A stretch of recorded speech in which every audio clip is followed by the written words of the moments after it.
ఏమేం చేసిందో చెప్పండి. ఇప్పుడు ఈ రోజున ప్రతి గ్రామ అభివృద్ధి అంటే చెప్తాను నీకు. ఫస్ట్ అభివృద్ధి అంటే 4 అద్దాల మేడలో ఇంకోటో కాదు, ప్రజలకి కనీస సౌకర్యాలను అందించగలిగేది అభివృద్ధి నా దృష్టిలో. ఈ రోజున ఆంధ్రప్రదేశ్ రాష్ట్రం విడిపోయినాక ఆ సౌకర్యాలు లేవు. కానీ జగన్ అన్న వచ్చిన తర్వాత 2 పూటలు తినేతోడు 3 పూటలు తింటుండు పేదోడు. పిల్లల్ని కూలి పనికి తీసుకుపోయే పేదోళ్ళు ఈ రోజున ప్రభుత్వ పాఠశాలలకు పంపిస్తుంది. ప్రభుత్వ పాఠశాలలు ఎట్టున్నాయో తెలుసా? డిజిటల్ క్లాసులు, ట్యాబులు, వాళ్ళకి గోధుమ దాని మధ్యాహ్నం పూట మెన్యూ, రోజు ఒకటే భోజనం కాదు, డైలీ మెన్యూ చేంజ్ చేస్తారు. అమ్మఒడి కింద 15,000 వేస్తుంది.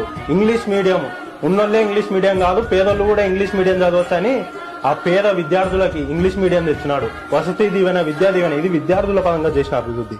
మహిళలకి చేయూతి ఇచ్చినాడు. రైతులకి ప్రతి గ్రామంలో రైతు భరోసా కేంద్రాలు వచ్చినాయి, ఆర్బికే సెంటర్లు వచ్చినాయి.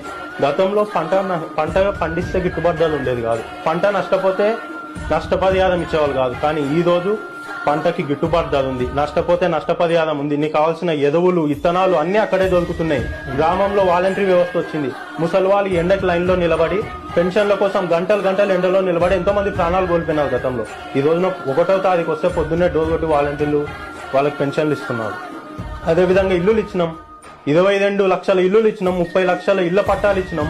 రాష్ట్రంలో 17 మెడికల్ కాలేజీలు వచ్చినాయి, 4 పోర్ట్లు వచ్చినాయి, 2 కొత్త ఎయిర్పోర్ట్లు వచ్చినాయి, 15,000 సచివాలయాలు వచ్చినాయి రాష్ట్ర వ్యాప్తంగా, 10,000 రైతు భరోసా కేంద్రాలు వచ్చినాయి, 10,000 హెల్త్ క్లినిక్ సెంటర్లు వచ్చినాయి.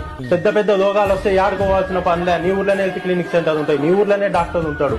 ఇది వైద్యపరంగా జగన్ అన్న చేసిన అభివృద్ధి. ఈ రోజున డ్యాములు కట్టుండు, వెలుగొండ ప్రాజెక్టు గానీ మొన్ననే ఓపెన్ చేసిండు, కుప్పంలో కృష్ణ నీళ్ళు ఇచ్చిండు. చంద్రబాబు నాయుడు ఇన్నేళ్లు ముఖ్యమంత్రిగా ఉండి కనీసం నీటి బొట్టునాన్ని ఇచ్చిండా కుప్పంకి? జగనాన్ని ఇచ్చినాడు.